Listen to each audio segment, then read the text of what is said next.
ಎಲ್ಲರೂ ಒಂದು ಮಾತಾಡ್ತೀವಿ, ಏನೋ ನಮ್ಮ ತಾತ ಅಜ್ಜಿ ಗಟ್ಮುಟ್ಟಾಗಿದ್ರು, ನಾನು ಗಟ್ಮುಟ್ಟಾಗಿಲ್ಲ. ಎಲ್ಲರಿಗೂ ಏನು ಬೇಕಾಗಿರೋ ಬಹುಮುಖ್ಯವಾದ್ದು ಆನೆ ಅಂತಾರೆ. ಇದು ಎರಡಿದ್ರೆ ಏನು ಯೋಚನೆ ಇಲ್ಲದೆ ಸಂತೋಷವಾಗಿರ್ಬೋದು.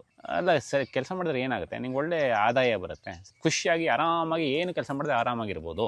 ಮತ್ತು ಇವಾಗಲೂ ಅದನ್ನೇ ಮಾಡ್ತಾ ಇರೋದು ನಾನು. ಅದಕ್ಕೆ ಅಷ್ಟೆಲ್ಲ ಕಷ್ಟಪಟ್ಟು ತಿರ್ಗಿ ಆರಾಮ ಮಾಡ್ಕೋಬೋದು. ಇವಾಗಲೇ ಆರಾಮಾಗಿದ್ದೀನಿ, ಬಿಟ್ಬಿಡು ನನ್ನ ಅಂತಾನೆ. ನಾವು ಒಂದು ರೇಸ್ನಲ್ಲಿ ಎಷ್ಟು ಮುಂದಕ್ಕೆ ಹೋಗಿರ್ತೀವಿ ಅಂದರೆ ಸಂಪಾದನೆ ಅಥವಾ ಒಂದು ಅದು ಬೇಕು ಇದು ಬೇಕು ಅನ್ನೋದು, ಅದರಲ್ಲಿ ನಮ್ಮ ಏನು ಸಂತೋಷ ನಿಜವಾದ ಇದಿದೆ ಅದನ್ನು ಕಳ್ಕೊಂಡ್ಬಿಡ್ತೀವಿ. ಒಂದು ಮನೆ ಅಂದರೆ ಒಂದು ಬಾವಿ ಇರೋದು, ಮನೇಲಿ ಹಸು ಇರೋದು, ಕುರಿ ಇರೋದು, ಕೋಳಿ ಇರೋದು, ನಾಯಿ ಇರೋದು, ಆ ಥರ. ಇವಾಗ ಮಕ್ಕಳಿಗೆ ಬೆಳಗಾಗಿ ಎದ್ದ ತಕ್ಷಣನೇ ಅವನು ಹಾಸಿಗೆನಲ್ಲೇ ಹಲ್ಲು ಜೊತೆ ಕಾಫಿ ಕುಡಿಯೋ ಪರಿಸ್ಥಿತಿ ಇವತ್ತಿಗಿದೆ. ಟೈಮ್ನಲ್ಲಿ ಸಾಯಂಕಾಲದ ಹೊತ್ತು ಟಿ ವಿ ಇರಲಿಲ್ಲ. ಟಿ ವಿ ಮೊಬೈಲಿಂದ ನಾವು ಹಾಳಾಗಿರೋಷ್ಟು ಪ್ರಪಂಚದಲ್ಲಿ ಯಾವುದೂ ಹಾಳಾಗಿಲ್ಲ. ಆ ಯಾವುದೇ ಒಂದು ದುಡ್ಡು ಹಣ ಸ್ವಾರ್ಥ ಇಲ್ಲದೆ ಒಬ್ರಿಗೊಬ್ರು ಸಹಾಯ ನಡೀತಿತ್ತು.